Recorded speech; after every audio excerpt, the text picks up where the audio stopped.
পাইছো? হ্যাঁ হ্যাঁ, এইটার কয় কাটালি মাছ। এই যে এটা এটা কাটালি মাছ। কাটালি মাছে এই যে ডিম থাকে, পেট ভরা ডিম থাকে। আর এই যে গোদা কই, গোদা গোদা এই যে আমি এই যে গোদা মাছ, এই যে গোদা বড় বড় ঠ্যাং থাকে। এটা তো ঠ্যাং নাই, এই যে সিধে একটা সিধে গেছে। গোদা। এই যে এই জায়গায় ঠ্যাং থাকে এরকম, এইরকম ঠ্যাং ঠ্যাং থাকে গোদা। আর এই যে এই ঠ্যাং দিয়ে কাঁকড়ার মতন কুড়ুপ করে কামড় দেয়। জিরা দিয়া হ্যাঁ হ্যাঁ, হাতে ব্যথা পাওয়া যায়। এই আগে ওই যে ধান লাগাইতো না, এই ধানের ভিতরে ঠ্যাং দিয়ে এমন এমন করে হাঁটতো, সুন্দর করে হাঁটাহাঁটি করতো এই গোদা মাছে।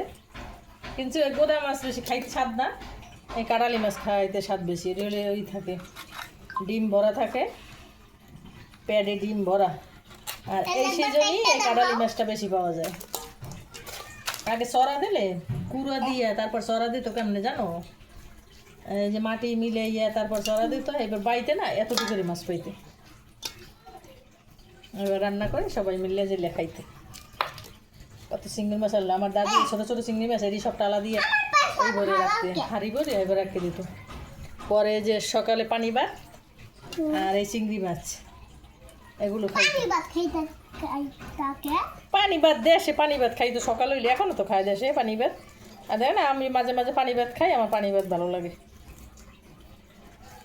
ছোটবেলা তুমি কি খাইতা পানি খাইতাম না ভাত? তা? পানি ভাতে যে কত একটা স্বাদ হয় তুমি জানো?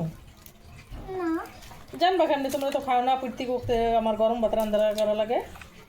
মাঝে মাঝে পানি ভাত খাবা। কে আমার পানি ভাত ভালো লাগে না, মরিচ দাও। মরিচ খাবা?